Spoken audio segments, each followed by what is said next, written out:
Spoiler alert! In this video, we're looking at NES endings. Yes, again, but also, for the very first time,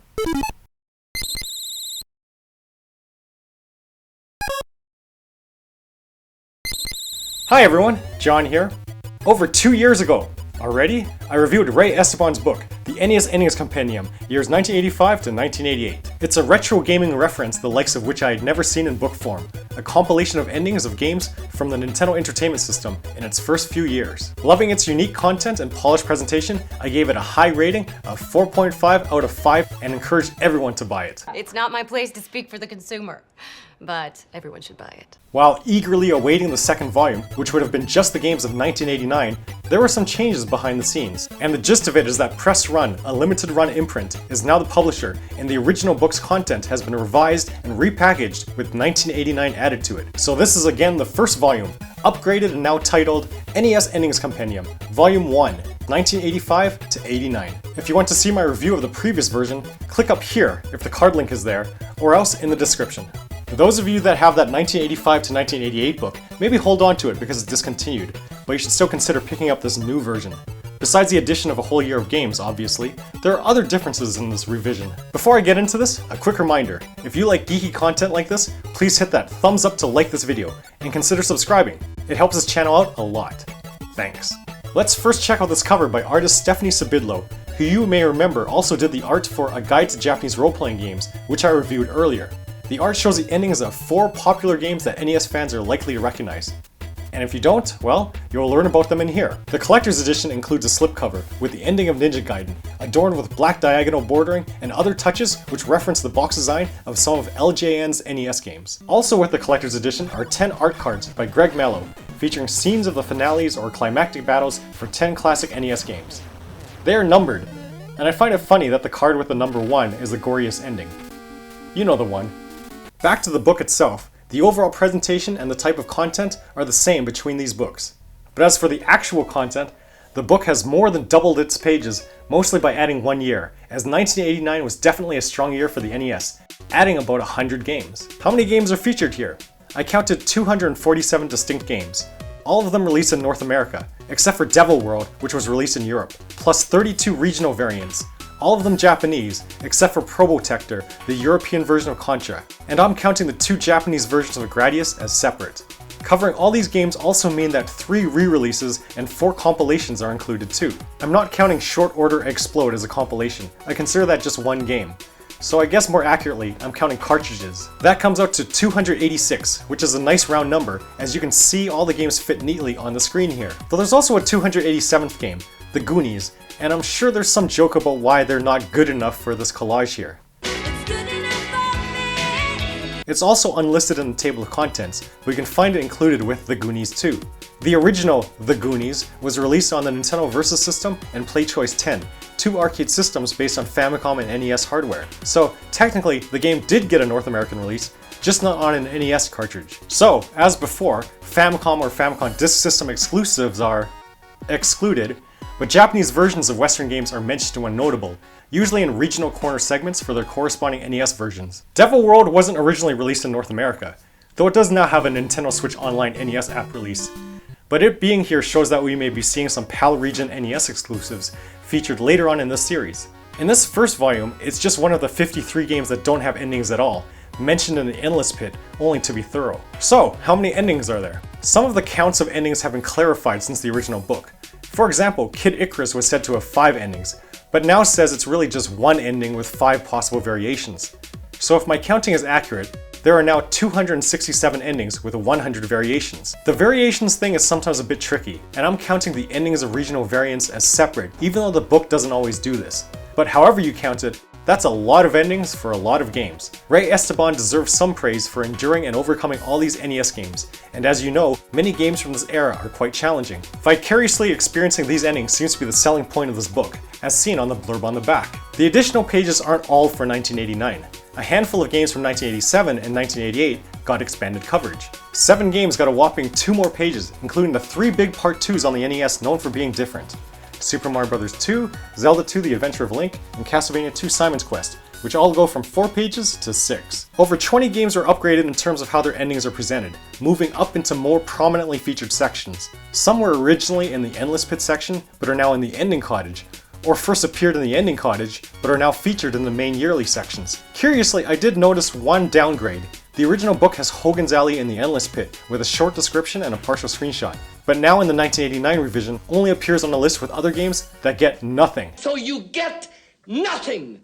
Maybe not a huge loss, especially as you can see it here now, and there's not much to it. In the original book, the 5-star rating system for the endings used only whole numbers of stars. With the adjustment to allow for half-star ratings, there is more nuance, so dozens of endings featured in both books now have tweaked scores. You would think that they would only go up or down by half a star, and many do, but Esteban must have taken the opportunity to re-evaluate them, so some ending ratings changed by as much as a whole star. The original Mega Man and Yume Kojo Doki Doki Panic both went up from 3 to 4 stars. 5 games drop a star, including some from 1 to 0. Ouch! Sorry, Akari Warriors. You may have been expanded to a whole page, but now your score is 0. So you get nothing! Okay, enough about the old or just slightly changed stuff. Let's move on to the new. What did 1989 bring us? Taylor Swift, yes, but I mean in terms of NES games. 1989 was a particularly good year for the NES. It gained around 100 games, including such hits as Mega Man 2, DuckTales, Dragon Warrior, The Legacy of the Wizard, and Fazanadu, and many other classics. Who could possibly forget the ending of Bad Dudes? And maybe the thing that it is best known for, actually. Well, now it's immortalized in a book. Previously, Bionic Commando was the only game with a perfect 5-star ending rating. Now, 2 more games share that honor: Monster Party and Ninja Gaiden. Ninja Gaiden! Hey! Ninja Gaiden is especially notable as it has the most pages of any game featured here. A whole 8 pages. Given the very cinematic nature of this game, at least compared to others on the NES, and being known as one of the earliest console games to prominently feature cutscenes throughout the course of the adventure, Esteban felt it necessary to not only cover the ending, of which there was only one, but to summarize the entirety of the game's story. He knows Ninja Gaiden.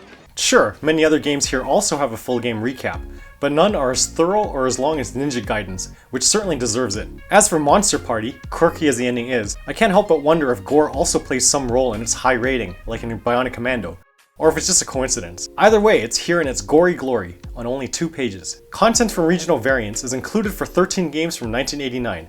This is added to the 19 games with full regional corners, or at least some references to the other regions from the previous iteration. Quick correction, in that earlier review, I erroneously said there were 16 games with regional corners, as I had apparently missed the Japanese content for Castlevania 2, Punch-Out, and Top Gun.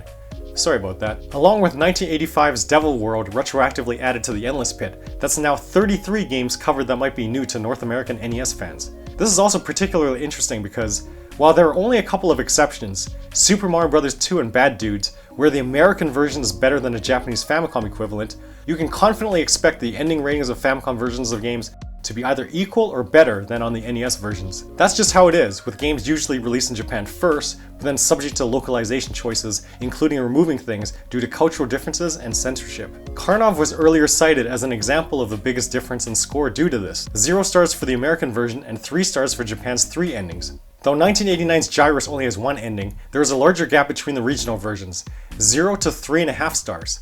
These regional corners are definitely a treat, as I expect most of my English-speaking audience probably isn't quite as familiar with these. I shouldn't spoil all of the endings in this book, but here's a mention of a few noteworthy ones. There's DuckTales with its 3 endings, including the long undiscovered bad ending, that to see requires Scrooge to have collected $0 by the end. There's The Adventures of Bayou Billy, which has only 1 ending, but the Japanese version, Mad City, has 4, the biggest regional difference in the number of endings in this year. There's Hoops, a basketball game I've made fun of before, but might actually be alright, as it has a 4-star ending rating, with its recapping epilogue of what happens to the 8 playable characters. And there's Dragon Warrior, with a bad ending that shocked me when I was younger, and which I specifically wrote about, as seen in the mail call. Speaking of which, there is also some new content other than the dissection of endings. In a second mail call section, you can read more letters from people recounting their NES ending memories, and this includes a couple more blurbs that I personally wrote.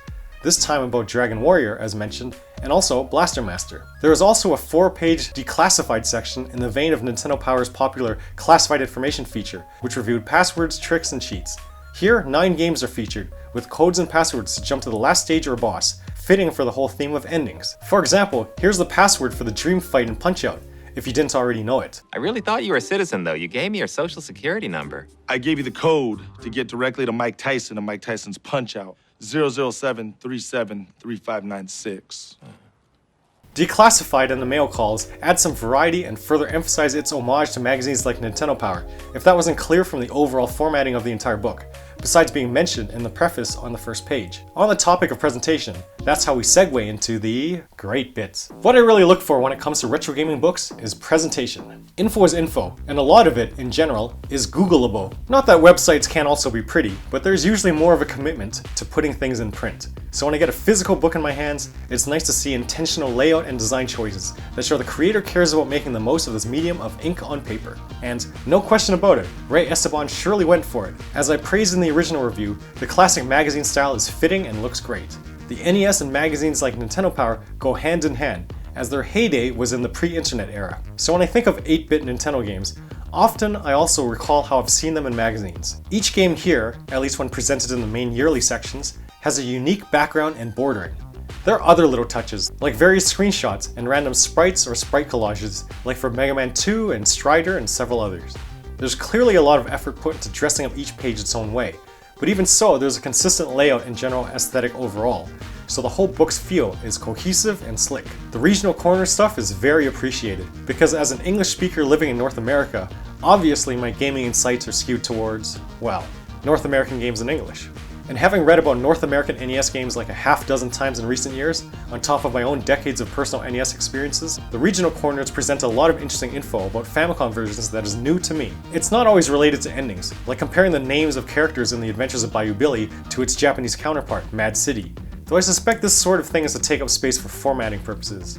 And on that note, we have the not so great bits. Though I praise having these endings put into a book, the physical form requires certain considerations, such as single-page features have to be paired up with other single pages. Two-page spreads have to begin on an even-numbered page and end with an odd-numbered one, so that they are actually spreads. And if something is more than one page, it apparently should be an even number.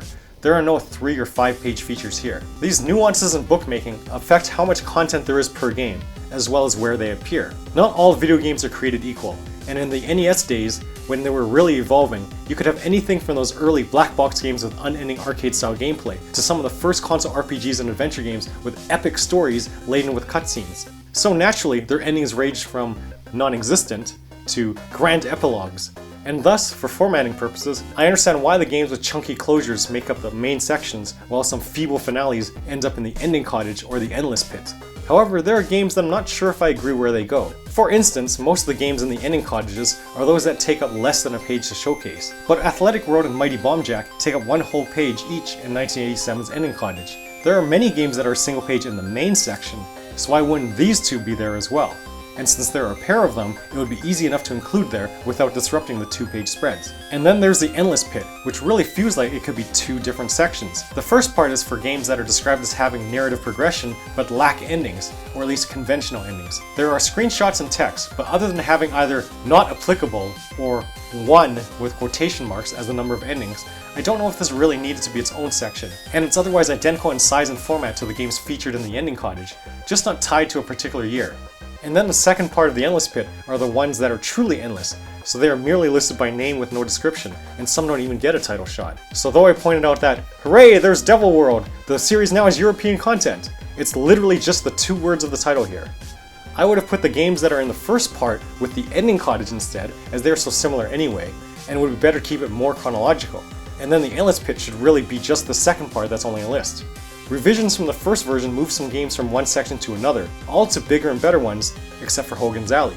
The upgrades are certainly welcome, so that's more than fine, but these also show that some games straddle the metaphorical lines between what belongs where, so it's almost arbitrary where they end up, or determined more by layout considerations than anything else. The games are listed as alphabetically as possible within each calendar year, rather than entirely alphabetically, which makes sense to see the general chronological progression of NES endings. But it's a little harder to quickly find a game you want to read about, so having more sections feels like it scrambles the games up even more.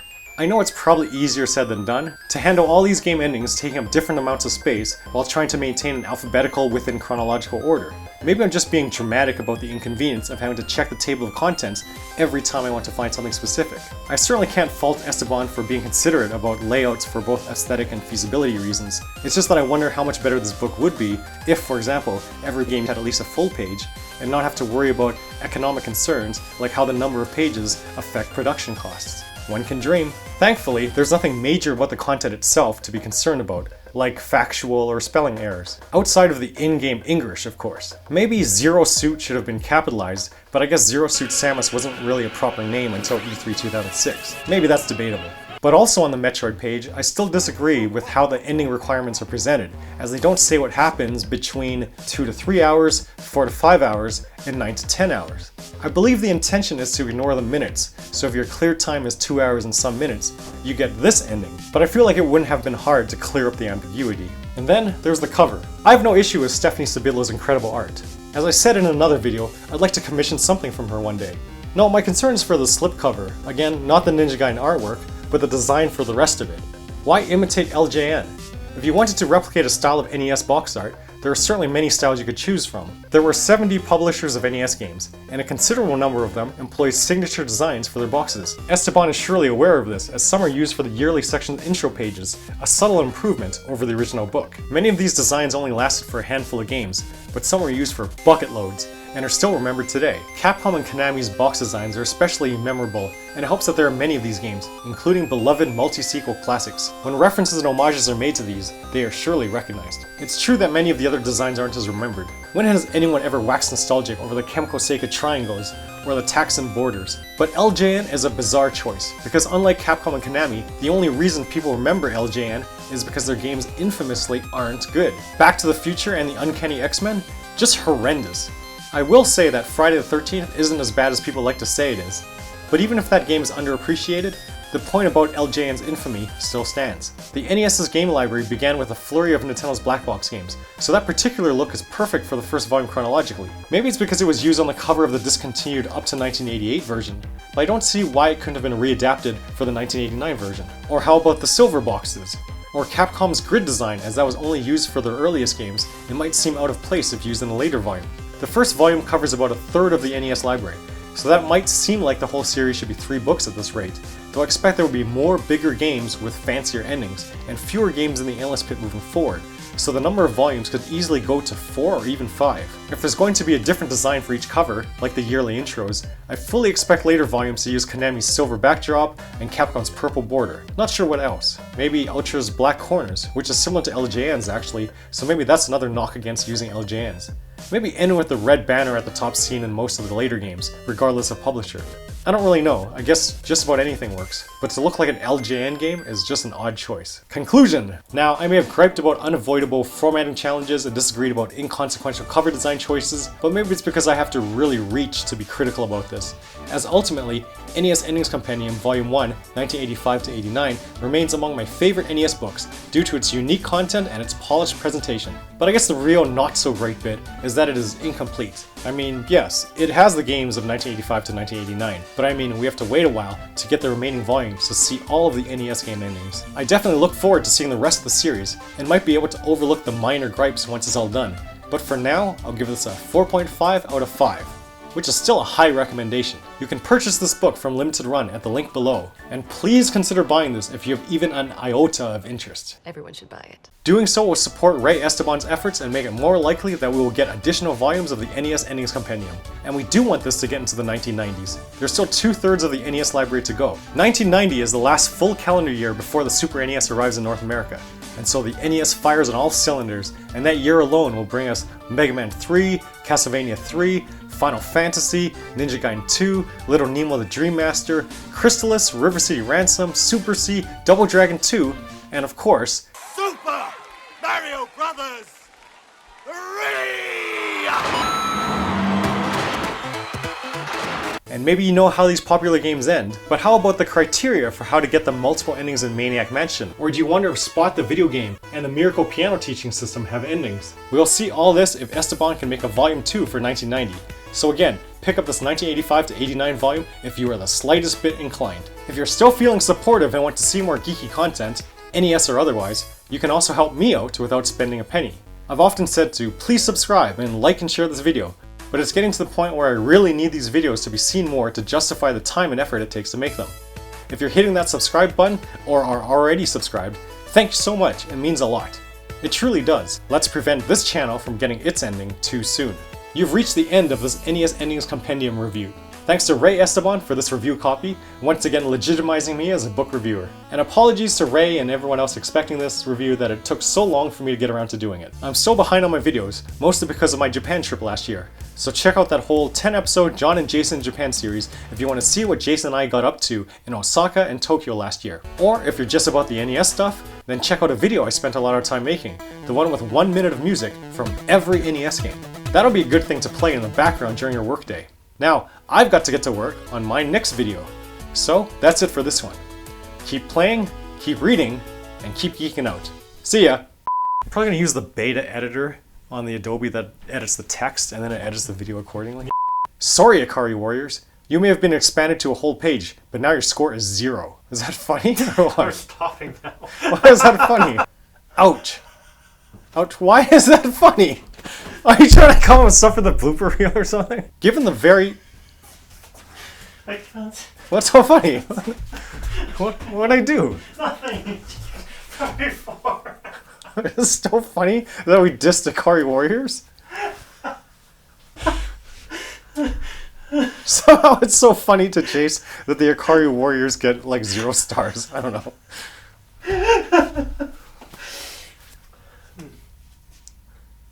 Okay, you good now or what? I don't know. Alright, keep it together.